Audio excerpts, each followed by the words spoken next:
So this is based on the right product strategy avoids the wrong product. So heard an awesome speech and presentation about workshops and how to run workshops. It's quite micro. I'm going to go a bit more like macro now as to like why products actually fail. And that obviously has a lot to do with design and workshops. And actually this face is the actual face I pull when I find out products don't have any strategy beforehand. So yeah, what we'll do is dive straight into that and move away from the flying metaphors. So here's me. This is me. As Ante kindly pointed out, I'm fairly old, so that's quite cool. I've done this for 20 years. My first job actually was doing it when I was like 19, so it's like, yeah, 20 years ago. It was deploying tablets and 3G dongles. Can you imagine that? It's quite a, yeah, everyone's like, what? And smartphones before there was an iPhone, before Apple actually had stuff in the market. So I used to do that for like the public sector. Same thing, innovation strategy, but like just deploying stuff into it. So I've done that for a long time. And since then, I've done lots of stuff like Ante mentioned. I've worked in music. I've built teams in music for artists, for events. So my 20s were like doing stuff. Like I designed stuff, I engineered stuff, I've done marketing. So I understand the pains. Just out of interest, what is the kind of mix of people here? It's like, is it design? Is it finance? Or design, yes. How many designs have we got? A lot. Makes sense, it's design talk. Any engineers? All right, the engineers in the corner, great. Any strategists? Obviously, yeah, there's some over there. Great, anyone else? Finance, I heard? Finance before? No, making that up.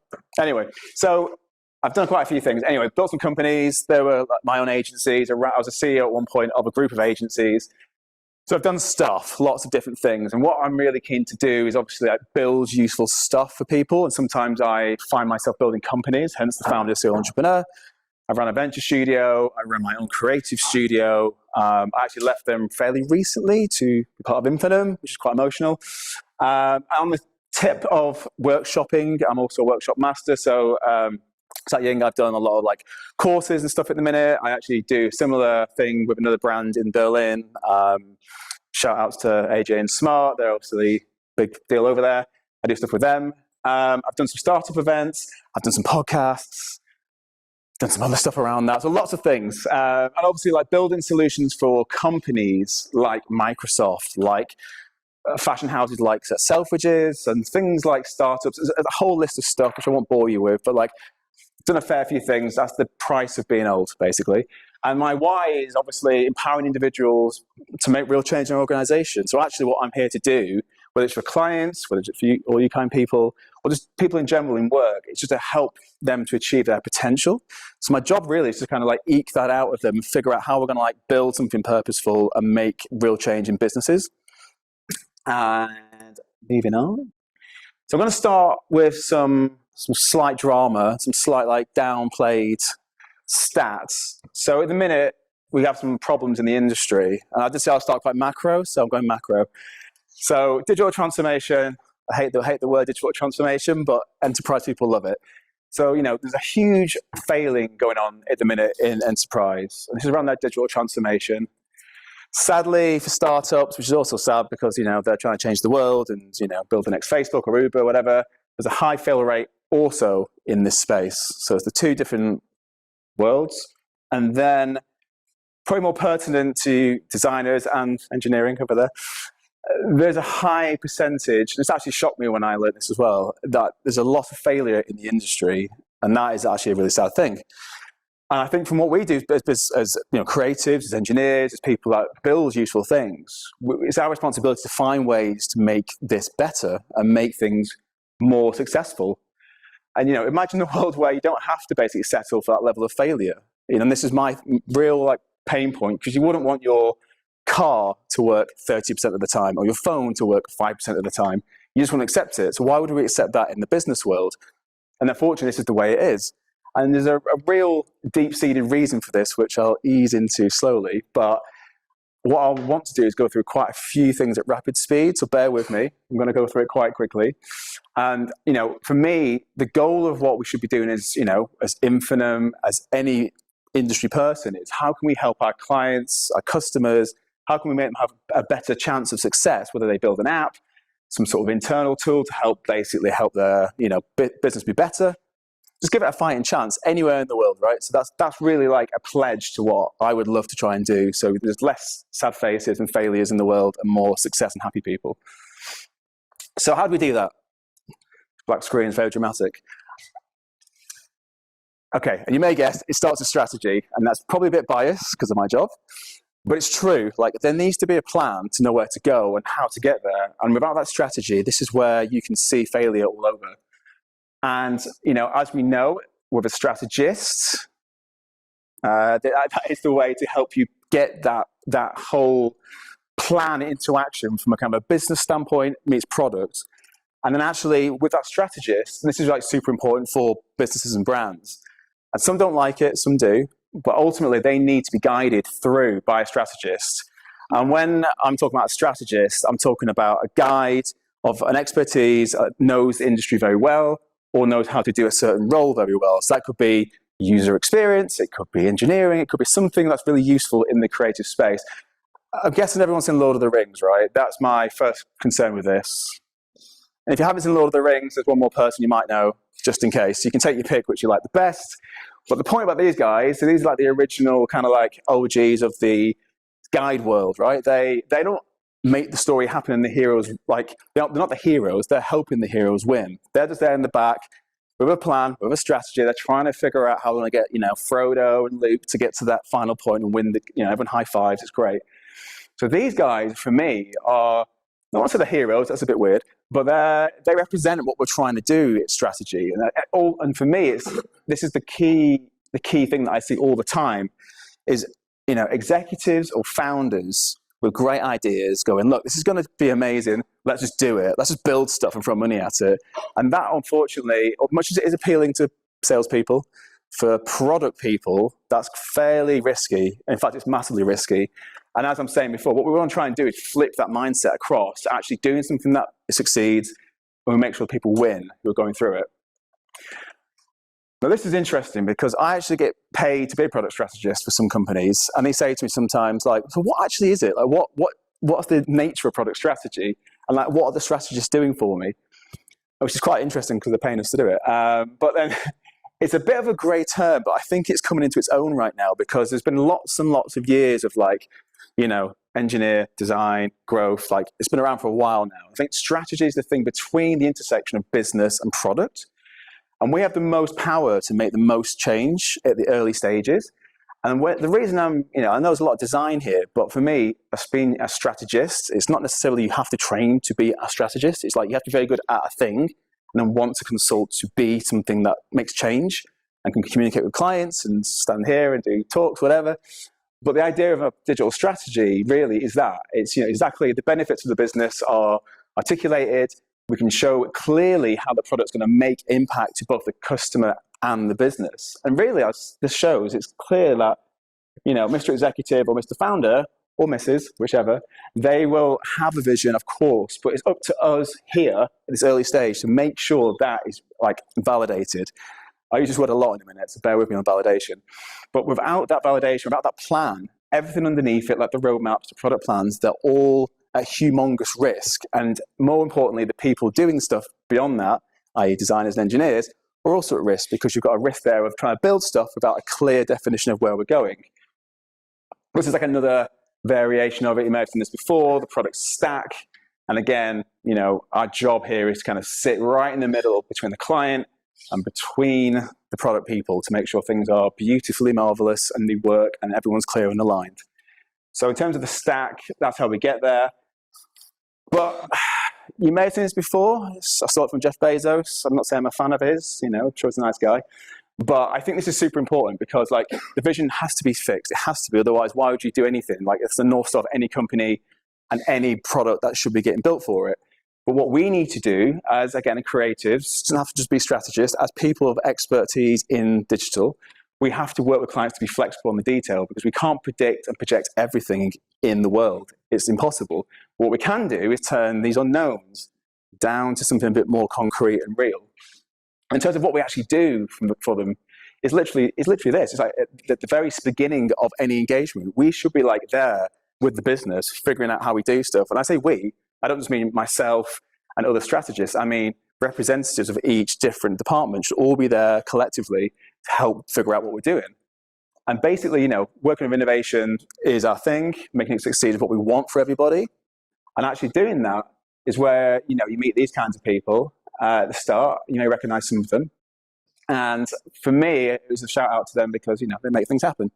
But the idea being is that with the strategists in play, they are the things that can help us get to a point where businesses understand the importance of just working out basic stuff before we start doing anything. And especially design, actually, which I'll get to in a moment. But, you know, why would you actually need one? Why do you need a guide? You know, I get asked this sometimes as well. You know, I did a presentation. I don't really. Because of obvious things, really obvious things, like we're forging an alliance with a partner, right? We want a real partnership. So this is what we do. We figure out what we want to do together with our clients, like a first date. And then, you know, it's a long journey ahead. We want to make sure we're working with sane people, right? And the idea of doing that, once we've kind of had that initial first date and everyone's like happy and friends, we can do things really quickly, which actually is important for two reasons. Project fatigue. No one likes working on long projects. It gets really dull. Quite yet. Some nods. And actually people like, you know, disrupting and moving fast. They hear it all the time as well. It's another buzzword. But, you know, with that in play, speed, the roadmap we talked about earlier, and understanding our user, which we've talked about for the last hour perfectly, so I won't go on into that. This is the stuff that people then nod and go, hang on a minute. You can save me money. You can save me time and stress. And it's like, actually, yes, we can do this. This is what we do for a living. So by doing the strategic part of this with design, with engineering and growth, we can actually help our clients have less you know, waste and de-risk their investment, makes them look good. You might remember this guy from the start. This is James again, the guy that threw me out the plane.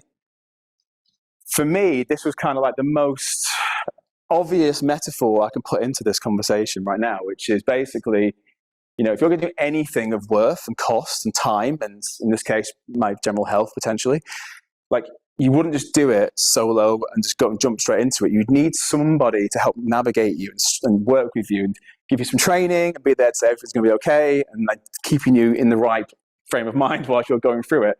And it's exactly the same for products, exactly the same. It's like they need people like us to tell them when they're going wrong, tell them that things might need to be changed or the data's saying something different to what they think. And by doing that, that's actually not just helping the product, it's actually helping their business and all the people around that business as well. I say all the people, you know, we're talking about the product team, standard product team. I'm sure you've seen this before somewhere. Obviously, the goal would be to have that one product team unified around one strategy. That strategy is like the guardian light. That's the thing that takes people to the beautiful place in the future. It may also resonate with like for these guys. Again, they have a guide, where they're going. It's not nice, smart doing, whatever. The point is, they've all got a unified strategy together, and they all represent, you can pick between you like which are engineers and which are designers and which are whatever. But together, they're working to achieve something amazing, right? To save the world. And here we go. So, and going back to what I was saying, like building product isn't just about building like, you know, just user-centric and just, you know, perfect exponential growth type of things. It's a whole ongoing experience. So for me, it's really important that the experience and the journey together with the clients is as important as the end product. So realistically, what I'm saying is we need to kind of like start with something sane with the partnership to even have that journey, which is like a nice journey. Otherwise, the product failure is super high because no one wants to work on it. So I'm coming at this from a very like human level, I appreciate, but we'll build up to the exercises and stuff later on. Yeah, and this is something I say like continuously. You know, I'm sure you get the same. Clients have ideas. Like, oh yeah, why don't we just add this like button here or integrate PayPal to make this thing? And I'm like, but why? Why do you even do that?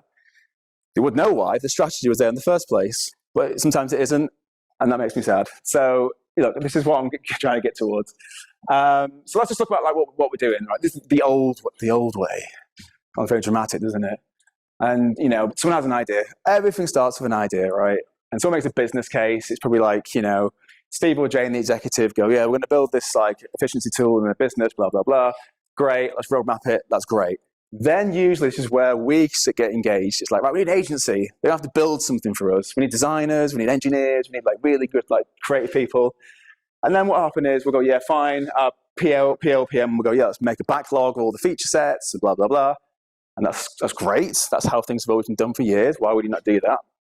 When design comes in, then design go, cool, what are we doing? He's like, right, we're going to make this feature set look amazing and make it understandable and intuitive, make people cry with beauty. It's so beautiful. But they're like, what about this stuff? Why? Like, why is there, do you know what I mean? So I'm sure, I don't want to speak completely openly. I'm sure people have had this, but at what point do designers understand what's been made over here? And this is like the point of the whole exercise. I know we can do workshops to unlock this, but actually, the more scary part is when we get to this, and engineers start to build stuff, and they're like, well, why are we putting this feature in? What does that actually, what's the point of that? And then it goes to QA, and then it goes to deploy. It's a very standard thing. You'll recognize it. Classic old waterfall, the old mate waterfall, and then agile. And actually, when agile's like the new thing, and it's cooler and faster and whatever. But actually, this is my experience. 9 times out of 10, people talk like this. Yeah, we're doing this lean, Kanban, da-da-da-da-da-da. Actually, they're just doing this, really. It's just that it sounds like that when you talk to them. So I'm like, no wonder it takes you loads of time and money, because this is really inefficient. So, in terms of all that, is there any area that stands out? What would be the biggest risk from your humble points of view? Is there anything in that chain that you'd go, where's the biggest risk? I know it puts people on the spot here. Shout out. Is anyone going to be brave enough to pick one of these 8 points that you think might be the biggest risk in the process? Maybe second point. The second one? What was your thoughts? I wanted to suggest that we vote. Oh, I see, of course, the online crowd, of course. Well, the interest of time, because what I'm conscious of is everything takes time, and I've got quite a bit to get through. Basically, everything's a risk. And just to make sure you understand there is a risk, there's more risk and more risk. There's lots of risk. Because every single gateway on this journey together has problems. And it's like, we need to stop that at the root cause, not halfway through that journey. And why is that? Why is it? It should be simple, right? Building digital products are easy, right? Surely. Obviously, it's not. Because of these 3 things, there's no knowns, right? I want to build my dog walking app. I know I need to build it to delight dog walkers or dog owners. There's the unknowns. It's like, right, well, what's that user experience that makes it, empathetic to dog owners' needs, right? Or whatever. Then there's these things, the unknown unknowns. And this is the stuff that without a plan, without a strategy, without any kind of UX plan, design plan, that's when things derail. Because actually something happens and the whole thing goes, am I allowed to swear on this? I don't know. Goes down south. Sideways, yeah, that's right. I won't swear. But it's fine. It's fine, because do you know what? There's a way to pass this. There's a solution in mind. So, with Infinum, obviously, we deal with this day in and day out. We get a lot of this stuff where there's problems, things happen. It shouldn't have happened in the first place, because we actually should have done a strategy session together. So we kind of insist now on doing this as a mandatory thing. And, we're in the business of building long-term relationships and businesses, right? I don't think everyone here, I could be wrong, put your hands up if you disagree. No one wants to do a short-term thing and just chuck an app out in the world and say, thanks very much, see you later. Everyone wants to build something meaningful, right? Purpose of work. And everyone wants to make sure, their work matters. So for me, this is why we need to do something that addresses this horrible thing. And just to give you a quick insight, so the way we look at this from our world is, we should be talking to people here immediately. It's like, you've got an idea, you're coming to us with a business case, great. Do not come to us later and say, we should be here. I'm talking about we, as in a designer, an engineer, strategist, a growth person, the super team, the fellowship of the ring, whatever. They should be talking at this level, and then we can research, and then you can go to the client, is it even worth building this dog walking app? Because no one seems to want it, or it's crap, whatever. It's kind of swearing. And then, we'll move into then what we just talked about an hour ago, the design sprints, the strategy sprints, the brand communication sprints. But then this part is equally, well, I'm going to just nod at the engineer crew over there. When this part happens, everything we learn in this should be packaged, it should be made into like a complete handover.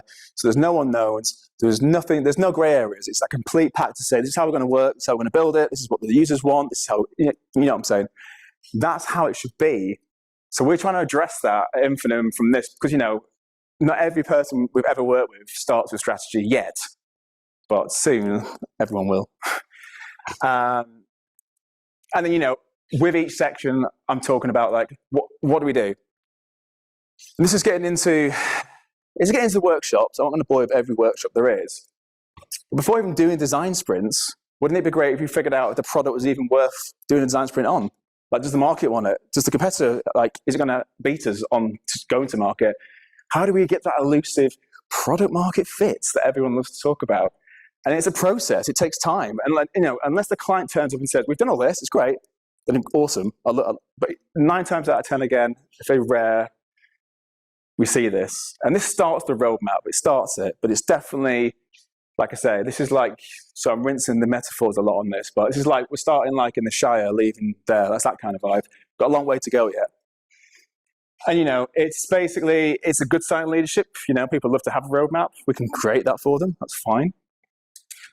But it is down to this. Like, is there a demand for a product? And, you know, for me personally, I'm sure you're the same. I want to work on products that matter, that actually do things in the world that actually are useful. Like my dog walking app, it could be useful. I'll pitch out another time. So look, yeah, this is kind of what we're trying to do. You know, standard stuff, what's the opportunity side, you know, what kind of good stuff. Then direction happens and it's like, great, we validated, look, this is a worthwhile app, you know, cue the workshop conversations again. We're going to start drawing stuff and designing stuff and doing interactive prototyping, which is great. But also, again, we're still in discovery phase. So the client still needs to know this isn't the product. This is not the MVP. MVP is not the product. We're going to do some actual stuff now, but we're still validating. We're not even getting into the product production yet or delivery. We're just still validating. I'm sure, again, people might have had the same experience as me. People actually go, oh, I thought that was a product. I thought we're building a product. It's just a pretend one. And again, do people even want that product once you've done it? That's the thing. So once we've done the actual prototyping, we've done all the good stuff we've, you know, do as designers, do people even want it? And all this stuff, I know it sounds like common sense to us because we're in the industry, but some clients sometimes just don't think it's needed or want to know what it is.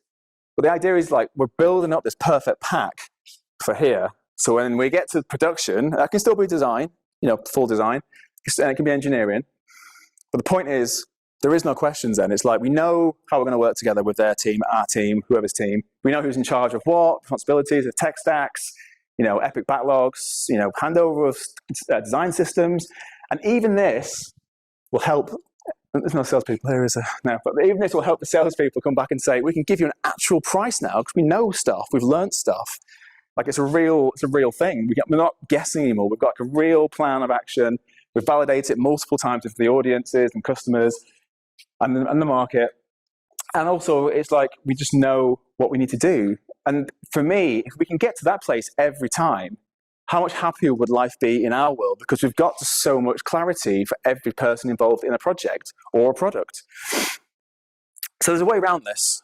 And it's not all about waterfall and that horrible chart. Thank you for bearing with me on that. We should be looking at this, which managed to integrate that. See what we did there. So if we're continuously discovering, we're always learning, right? And if we're always learning, we can always be improving. And we're always improving, we're always collaborating. And this is going back to that human-centric part to this conversation. It's like, it doesn't matter what your job role is. This should be the mentality of like how we make great product with our clients. And obviously working with clients who sometimes might not want to do this, that's probably fine. Maybe that's not our right client for the long term. But actually, when they do want to do this, it can be an amazing process. Like, you know, I can speak from experience with some clients I won't go into now. They buy into it and they're up for this at all points in time. So what does that actually look like? Let's just get into this quickly because, you know, appreciate I'm going for quite a lot of things at rapid speed. But yeah, the new way. It's not the new way. All the big, like, you know, all the best teams do this. All the lean teams like at Facebook and Google and pick your best tech company, they all do this. So we're talking about this. So rather than this long step-by-step thing that we talked about before, it's continuous.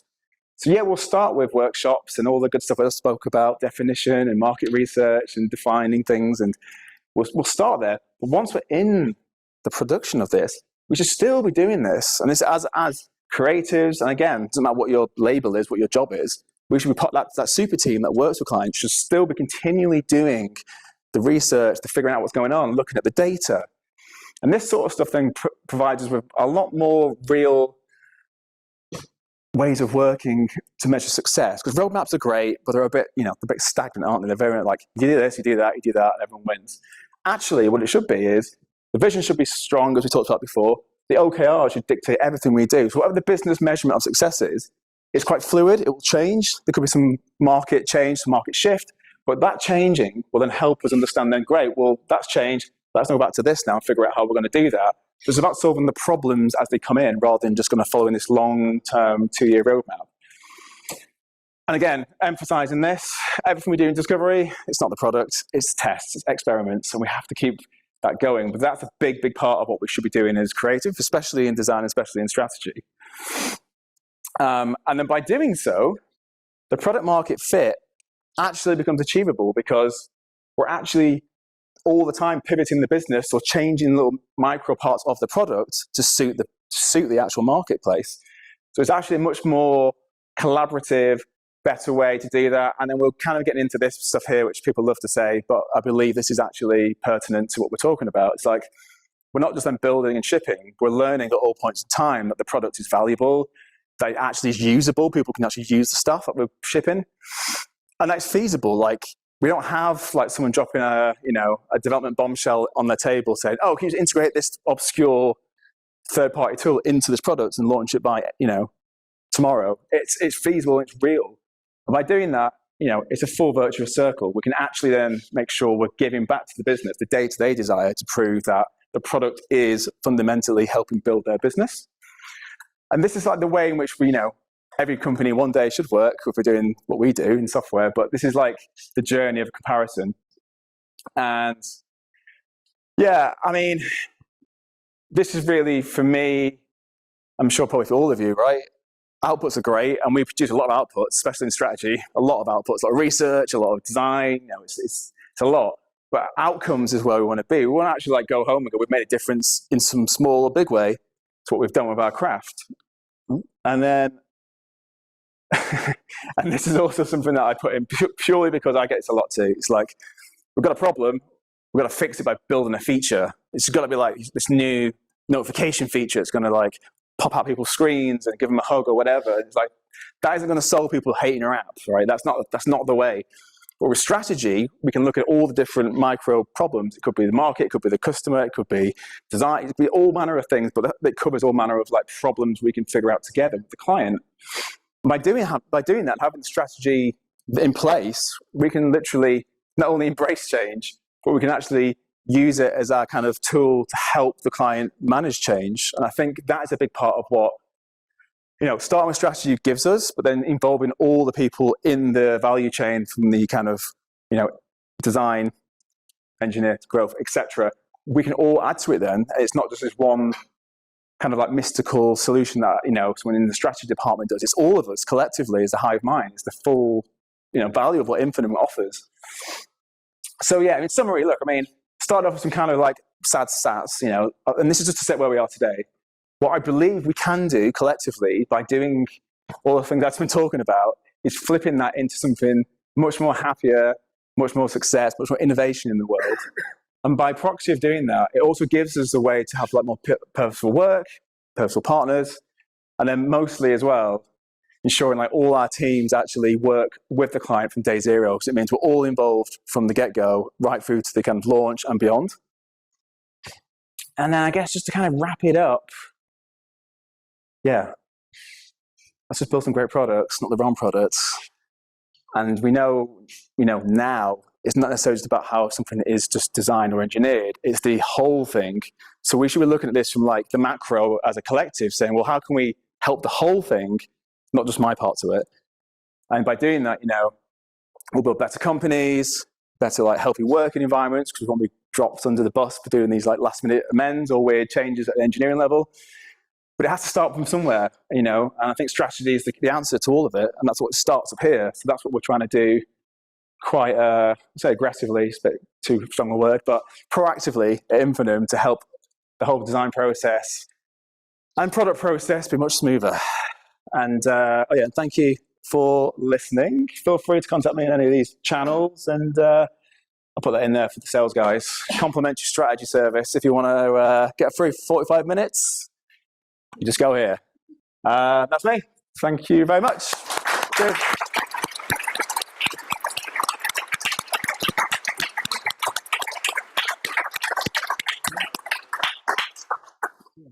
Thank you, Chris. No problem. Do you have any questions? That's a lot I appreciate. So Surprise. Ladies first. Love that corner. Yeah. In your experience, Yeah. what would be the best way format to present a strategy to your stakeholders? And sorry, I'll just repeat that for the people who are remote. Yes. So, in your opinion, Chris, what's the best way to present strategy to the stakeholders? And the first thing has to be relatable to what their business strategy is. So what we're saying is the digital strategy and business strategy, they're never separate, or they shouldn't be separate. They should be as one. So the idea is like, it's cause and effect really, isn't it? It's like, if we build this thing or create this innovation, that should help the metrics that your business craves. And that could be like more sales, more brand, or whatever. But the point is, we're showing them how we can grow whatever they desire through the innovation we're going to build for them. So it has to be something that is relative and meaningful. It's not just like, oh, well, we want to build this thing over here because our competitor does it. It's got to be, a way that we can say to them, let's sit down together, work out how we're going to build said thing, which is that whole process I just spoke about in terms of like doing design sprints, strategy sprints, all the other sprints. And it builds this like, you could call it it's a relationship. But they trust you then because you're looking out for their interests. My point about continuous discovery is you're not just going to like give them a solution and say, right, good luck, see you later. You're always there checking in on them, like my mate who threw me out the plane. They're always checking on you to make sure like it's going the way you want it to go or they want it to go. And you're just there to continually keep helping and adding to that, because sometimes the best strategy in the world is never 100% bulletproof. It could be 99%, but if there's that change factor, like you're still there as a business to help your customer. So that's kind of how we would do it effectively. It's like, just make it relevant. The short answer is to make it relevant to their KPIs, but I gave you the long answer as well. So yeah. And the next question was, Yes. At the beginning of your presentation, you mentioned that most people, especially stakeholders of the company, don't know what a strategist is. Yeah. So what is your selling point as a strategist to convince them that they cannot or they shouldn't do the validation process themselves, but instead that they will need a guide who would help them achieve better results? okay, I'll just repeat that for the people on remote. So your question was, I can shorten it also. So how do you explain the role to the stakeholders? Why do they need a strategist in their team or, in their agency that they are working with? So it comes back to that human factor that we talked about earlier. Like, I would love companies to turn up and say, we've done all this research, we've done all this validation, we've got all the market stuff sorted out. It's great. I would love that to happen. I've yet to see that actually happen 100% anywhere. So I guess the answer to your question is, unless they have the people who are experts in that field, why would you take the risk doing some yourself or half of it and versus coming to an actual guide or collection of guides, or even better, a collection of specialists in all fields of what we do? And that combined to kind of like energy and power will give them a much better, de-risking solution than just saying to them, yeah, we'll just get this guy in to do it because we're great. Actually, we've got a lot of like reasons why we are able to do a great job for them. So basically what I'm saying is, having like a strategist as a guide, it's just that for me, it's like the tip of the spear. It's like I say, like back to the metaphors, like Gandalf's great, right? But obviously the power of that whole collective is all of them together. And that for me, and I've had this myself in sales pitches, why choose us? I was like, well, behind, say me, there is experts in all these fields, all this experience. I'm just the person funneling all this stuff through to them. So unless they can match that, which is very rare that people can, that's how I hate the word convince, but we like express it so they go, we do need a strategist because actually we've got a ton of stuff to figure out. And ultimately you're there to be their kind of like best friend really. Like you're there to help their business grow, but then translate all the product stuff to the teams. They don't have to be that conduit all the time. You can let myself and whoever to be that translator of requirements. So yeah, that's how I basically communicate it, and it seems to work pretty well. But I've just been honest as well. It's like, we've got a lot of experience doing this. We can help you. Don't put the risk on yourself. Put it on us, because that's what we're here to do. So yeah, a lot of hedging risk, effectively. In essence, if they know about the Lord of the Rings, it's much easier. You can use the Fellowship of the Ring as the metaphor. Otherwise, I would suggest using Chris's answer. Yeah. You Star Wars too, but it's up to you. If that answers your question. Yeah. I'm looking straight at you. Yeah, sure. Product strategy, if the product is already in the development phase. I'll just repeat that. How do you build product strategy if product is already in the development phase?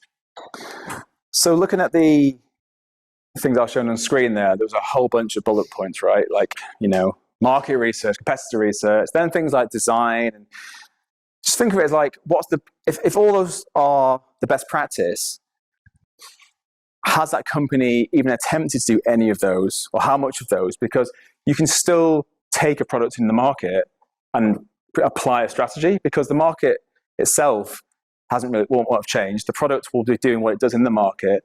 And in fact, in some respect, it gives you more data than not having a product at all. So it's actually really good. If that happens, it's great for us. So we can say, let's look at your data. Where before you're working with assumptions and research, this can be actually super useful.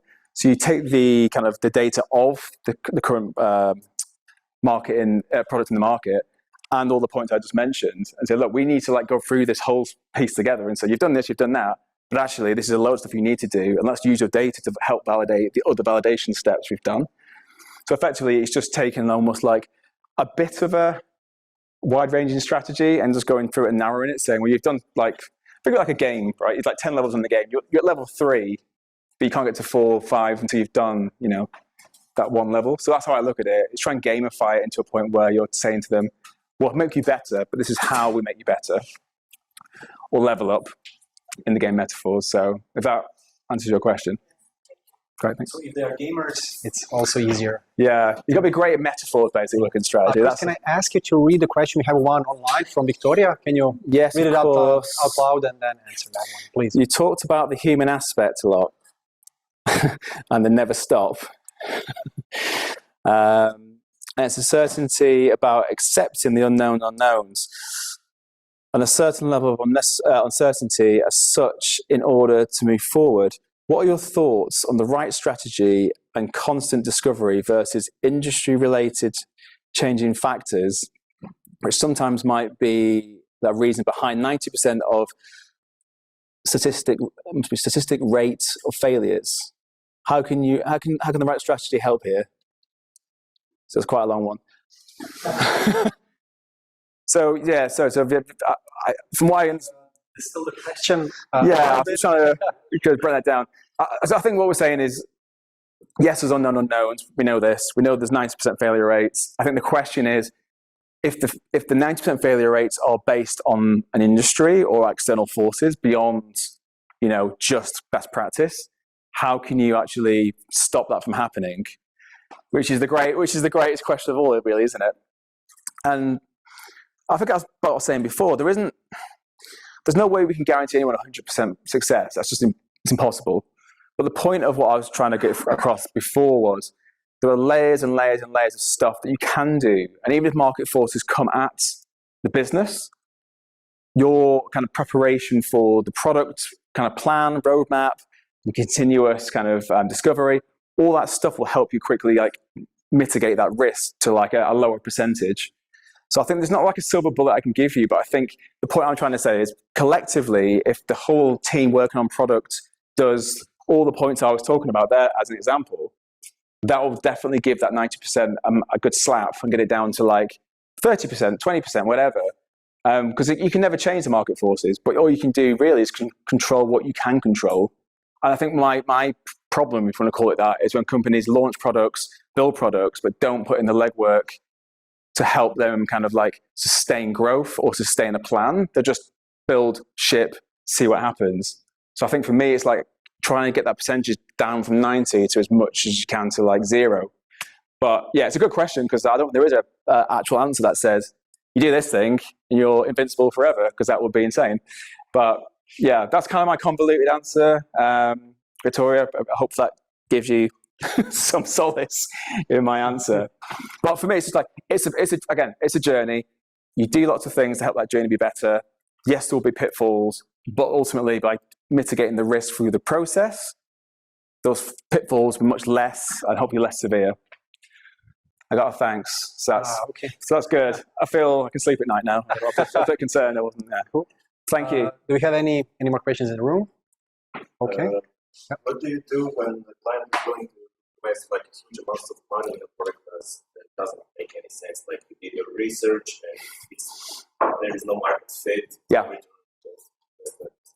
So can you just repeat the question, or I can do that? Yeah, sure. So you're saying, what do I do if a large company says, here's loads of money, we've got a product, it's going to be amazing. You do the research and you go, actually, it's not amazing. There is no market gap for it. It's not that viable. I think that's a great question. Do we get that much? I don't know, maybe we do. We say yes. Yeah, we say yes, take the money. No, it's a great question because it is about ethics, and isn't it, really? And I think for me, and I'm not here to talk about ethics because it's design talk, but as a strategist, whatever connotation that means, it has to be about showing the truth. I think what you have to do is use the skills and the access and the data and everything else we have, to show the client the truth. That's something that's constant. If they want to keep pushing on with a product once you show them the truth, then that comes down to an ethical choice, whether you want to do it as a business. But I hear what you're saying, like, it's a really good question because there are corporates that will keep throwing money at something.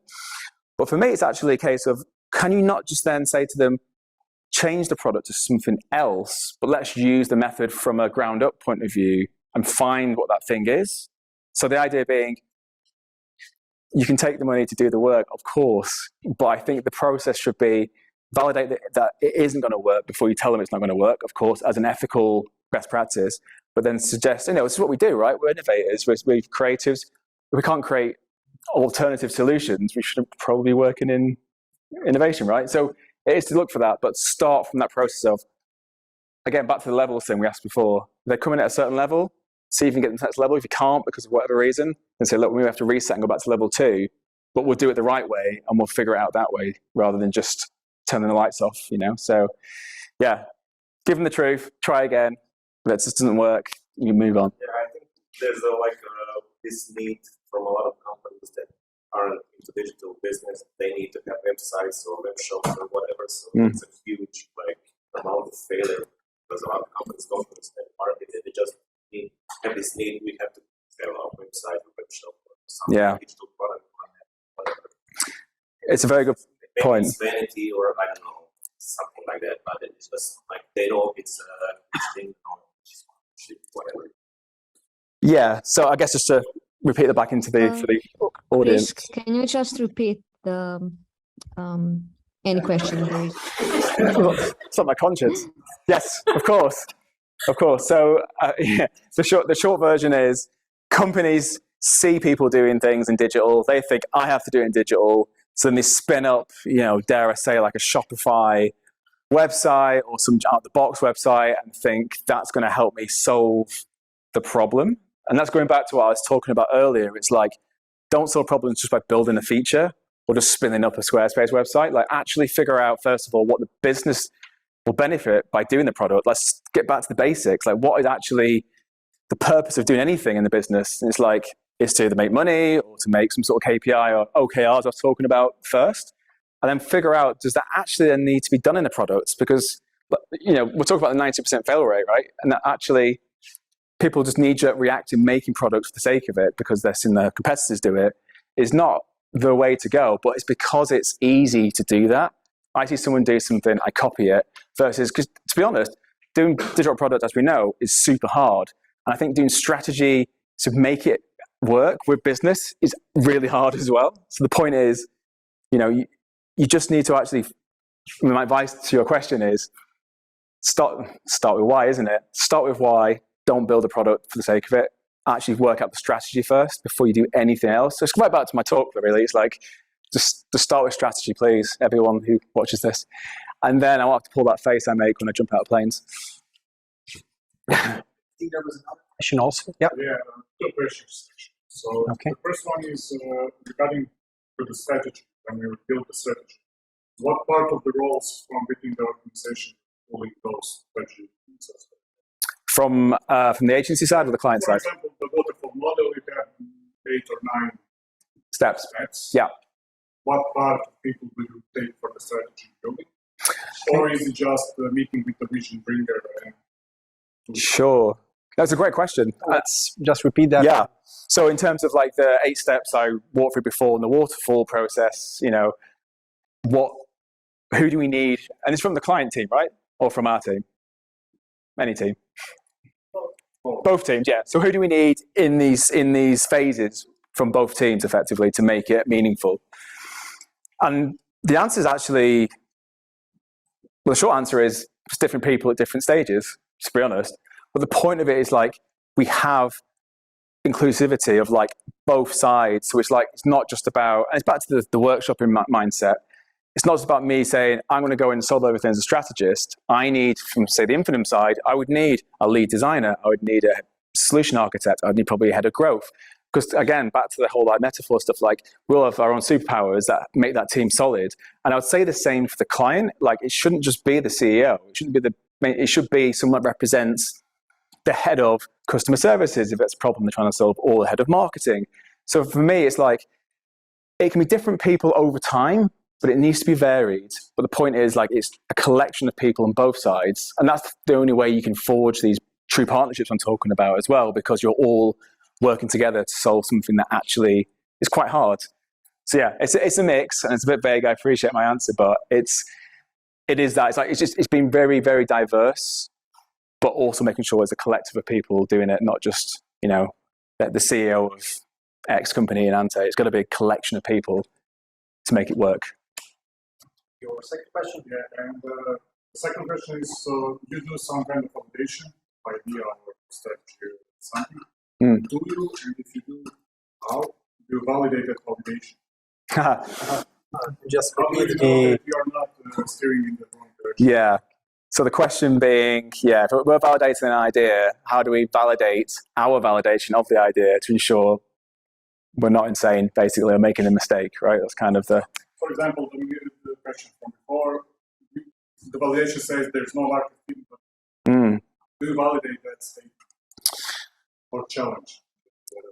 Yeah, it's a good question. I mean, yeah, you challenge it, but for me, I'm back to the question about truth, really. I think if you're validating an idea, there are particular exercises about product market fit, for example, or about, you know, competitors, or about, you know, segmentation in market. You can quite easily start to pull a report together of like real numbers based on that to say, okay, you want to launch like my dog walking app. I can see there's 10,000 dog walking apps already out there that have been out for 3 years, 5 years, whatever. That's a validation point. And then you go down the line and go, well, actually, is there space for it? Do people want another dog walking app? It's a weird example, I appreciate. But the point is, like, the validation we run to make it invalid or valid, by the nature of our exercises, we can keep doing more and more and more. So we talked a bit about different stages, right? We talked about, you know, the kind of definition, which is kind of like the more researchy, look at the market kind of vibe. Even if you get positive sentiment back and you go, actually, this is a great idea, my dog walking app could be amazing. You then go to the direction part and start doing the design sprints and further validation. And it's like that could just derail the whole thing by saying, look, we've tried to build some screens, we've tried to show users, they just don't care. So I think the nature of your question is actually answered in the process in itself, because we're continually using data and real human feedback to prove, like, I would love to prove things are wrong, because actually by proving it's wrong saves a lot of time and money in production, as I'm sure you're aware as an engineer. So that's that for me. And it happens now and again. I've had a couple of the workshops where we've done it, and at the end of it, they're like, we can't build this thing. We need to like rethink and come back. And that's fine. That's part of the sprint book, isn't it? It's like you either win or you learn, you know? Of course everyone wants to win, but like you've just saved them a lot of money. So yeah, validation question about, yeah, the process itself is validating itself as you go through. And that's beyond just what I think and what our team thinks. It's what the market says, it's what the people say we're testing. So yeah, that's how we do it, really. The truth is the only thing that's constant in this, and we have to be truthful and honest, I think, as we go through it. Okay. Sure. Have you ever made a strategy, like truly innovated a product that wasn't a market fit, like you made a new market? For example, there's a question that comes to mind about Henry Ford when he was building cars. Yeah. He said, if I asked people what they want, they would say faster horses. Mm. So what if somebody comes up with a really innovative product that people cannot even like imagine or grasp? I mean, you think, oh my God, but if they understand it, like they will love it. Yeah. Okay. Just please repeat the question, Chris, or I can, whichever. I'll leave you for that one. Yeah. Okay. So the question was, what happens if the innovation is so new, so hard of an innovation that people simply cannot understand the benefits? Like, Henry Ford and his carriage versus car. It's a good question. It's a good question. Okay. No, it's all good. No, it's fine. No, it's good. I mean, I think you have to look at this not in the lens of it's a future super cool product from the future that no one's going to get. It's still a product, right? It's still an innovation that can be looked at. And whether it's whether it was the first car ever made way back over here, or it's this like super VR, AR, time machine, whatever we're building over here, it can still be utilized with the same method. And the point is like I said at the end of my presentation, ideas are everywhere. Everyone has them. And, it's our job to make sure and it's not necessarily the CEOs, the executives, or even necessarily the customers. Because customers, Steve Jobs says, right, they only know what they want when they see it type thing. And executives sometimes, I guess, have the habit of using it as a way to be strategic in their own ecosystem. The best people, and this is what I'm really passionate about as well, about this whole getting the team together from across all the parts of the company, is the best people really to validate and check that idea are probably like the creatives, like designers, engineers, people that actually in that. So it would still be the same process effectively, but we would probably use a bit of a slightly different approach to what I talked about on here, a bit like a brand communication strategy, but you're using the kind of outward talk and messaging to explain and express what that time machine tech is over here. So it's the same process, but again, it's just like a toolbox that we use. I think the more we can talk about this toolbox in terms of like how we can use design sprints or the exercises that come with that, or strategy sprints, or just things we do to draw out, like you say, learnings, information, or educating people. I think the more we can do that internally or outwardly to kind of like share knowledge, I think that's just a healthier, better way to work. And then that will work beyond the confines of Infinum. It's free info for everybody. But yeah, sorry. So the answer is use the validation method, but maybe apply like a brand comm strategy or similar. Just test that, because all you do is testing, right? I could find a sample group, somewhere in the world and say, here's my time machine, what do you think? But as long as you're facilitating it and making sure it's being monitored and measured, it's the same as looking at Henry Ford's car and saying, is it still useful in any way? But again, it's back to that human thing that Victoria pointed out nicely. Okay. I think I've seen one more raised. Yeah. Me again. Hey, no, please. What's your name? Maybe it's cool that EV. Sorry? What's your name? Since you are. Oh, I'm Philip. Philip. Hello, Philip. I'm Chris. Nice to meet you. So, once again, coming back to the human element, which you talk about a lot, I would assume completely unsupported by any statistics or data that the reason a lot of products fail is because the idea is something that the owner of the idea is very passionate about. Yes. So maybe it solves a problem for them, but it's maybe not. It doesn't solve the problem for enough people. That makes it a feasible product. So, but let's say that such a product is built, and then a year later or 5 years later, they do the analysis and strategy, and they figure out that the product itself is something that doesn't really solve the problem. At that point, is it a better direction to simply say, okay, we failed, throw the product in the trash and start again? Or is it better to pivot the existing product into something new? Okay, I'll try to sum it up for the people on remote. So what Philip asked is that what if it's 5 years into the product development, the idea was solely founders, and they were very passionate about it. And at the 5-year mark, you come up with the research and the result is negative, there is no product market fit. Yeah. What's a better course of action? Throw it in the trash or try to do something else? Yeah, just throw it in the trash and start again. Okay. No, Yeah. no, of course. I mean, it's a tough one, isn't it? Because again, like ideas are great. I love ideas. They're exciting, yeah. And you're right. If a stakeholder loves the idea, but unfortunately, the thing that I was saying prior to some other questions is ideas themselves are so meta and they're a feeling. What we're working in is like reality of data and feedback and results. And if you're saying it's not working, the product, I think the data will show that. And I think, as part of, I guess, a role of a strategist or a team, a sprint team, whatever, is to kind of shine a light on that and prove why it's failing as well, and actually giving them the data at hand. Can you pivot it? We can try pivoting. I think I had a similar question before, actually. Yes, you can try and pivot something, but again, you still need to run the method to go, it's failing, here's why it's failing. Let's build a strategy to try and pivot that. But ultimately, our job really is to hedge risk at all point and try and get them out of danger. But sometimes you can't save everybody all the time. Hence the stats I was saying, I'd love to get to flip the, just to 70% success or 80%, but I don't think you can ever get, if a product's terrible, it's terrible, right? It's, but I think your answer in short is we would do everything we could do with the method and the process to help save them as empathetic human beings, designers, etc. But at some point, there'd need to be a call. But if that call's made, it's made by independent experts telling them to say, this is why it's not going to work. And we can see that's going to be a constant drain in your resource.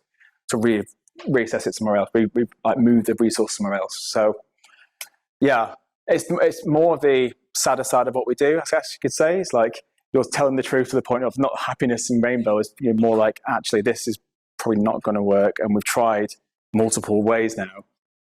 But here's why. So that's my answer.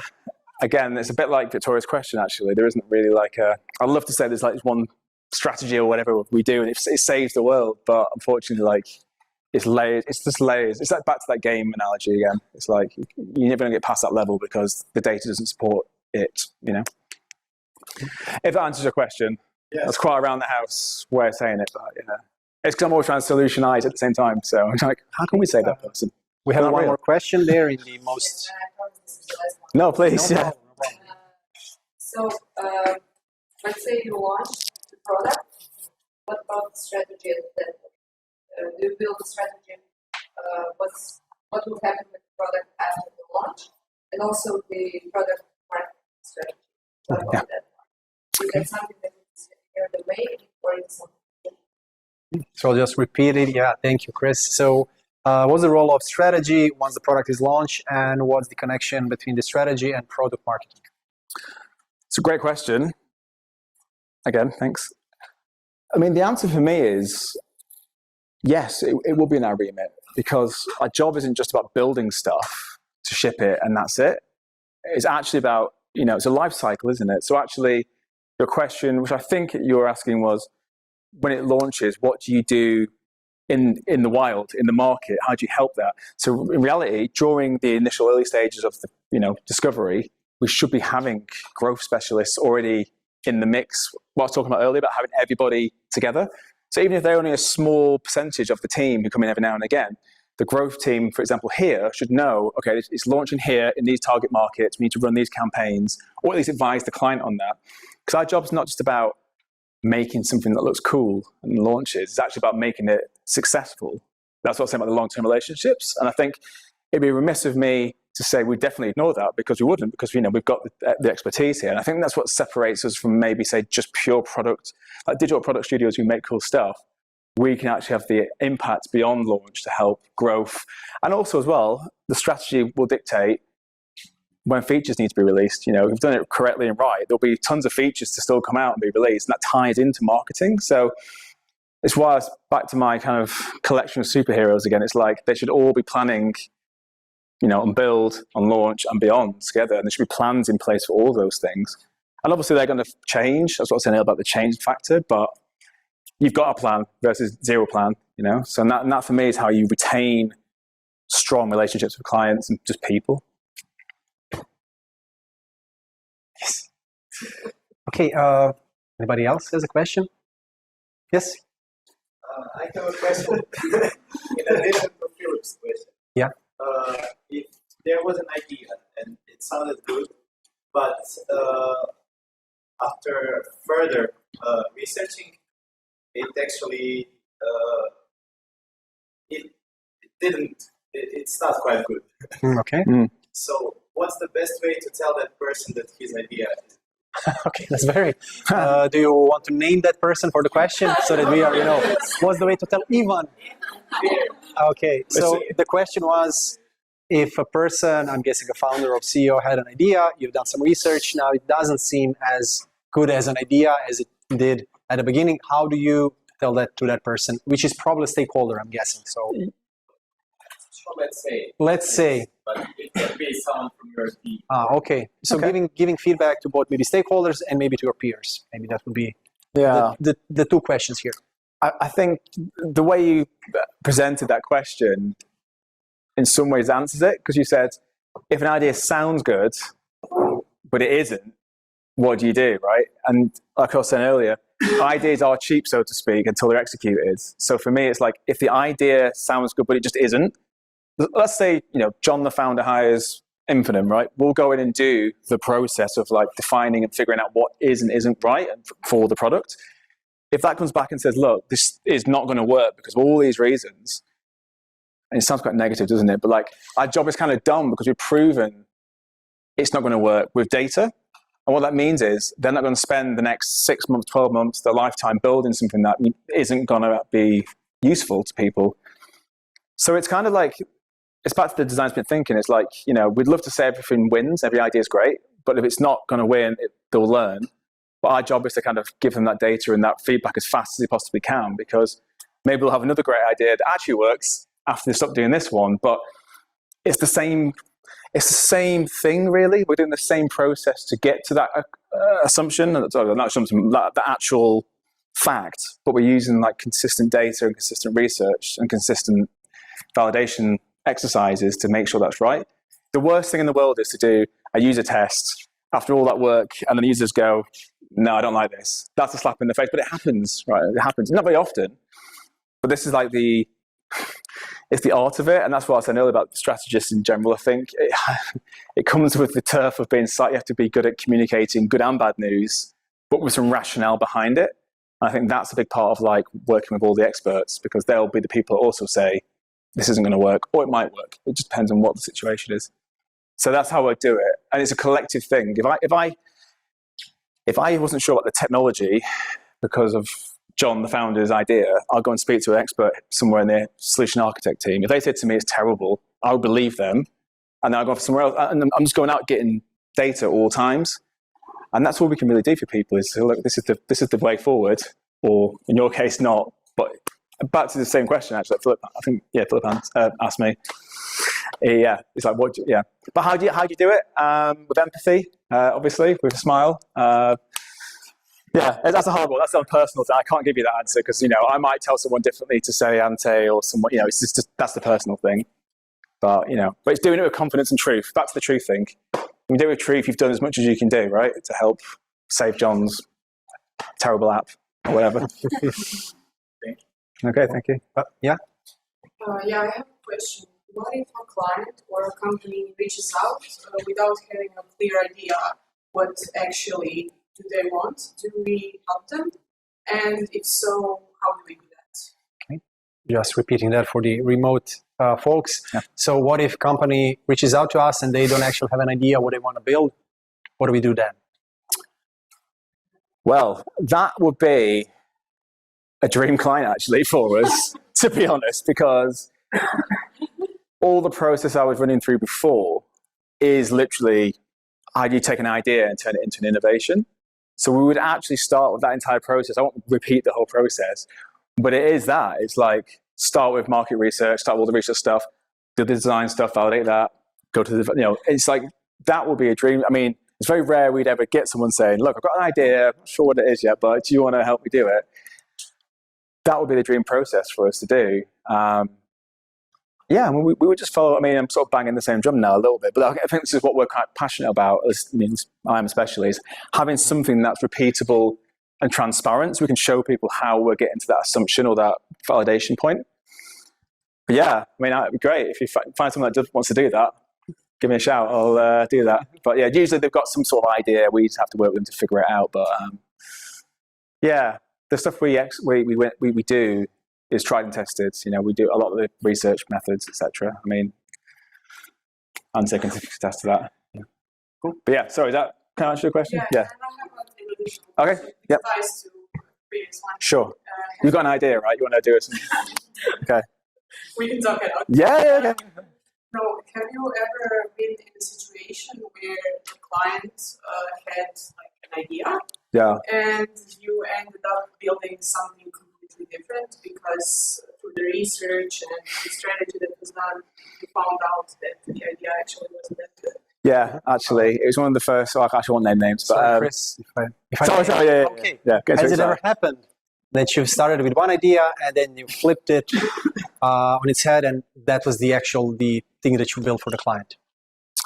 And I suggest this is the last question because the pizzas are getting cold. Oh, yes, okay. Yeah. So, yeah. So the answer is yes.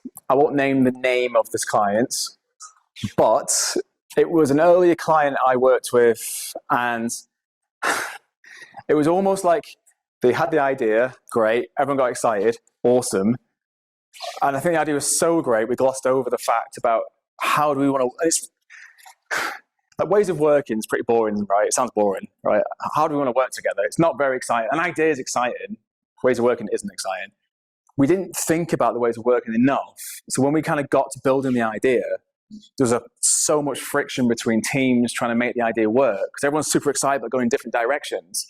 And we didn't really deploy, again, a strong strategy that said, this is where you sit, this is what you do, this is how we're going to measure. We sort of went straight at it. And this is like startup days from one of our companies, but yeah. And so this is why now it's a great question, because I think it's very easy to get lost in ideation and excitement, where actually you just sort of need to simmer it down and go, and this is back to a question before about like, why would you even get a guide or a strategist? It's like, because they bring objective reality to it and say, you're great, I love your idea and your passion, but this is where we need to be and this is how we get there. So yeah, it happens a lot, but you know, we're trying to fight that with my presentation, trying to make that percentage higher. So yeah, it's a great question. Thank you.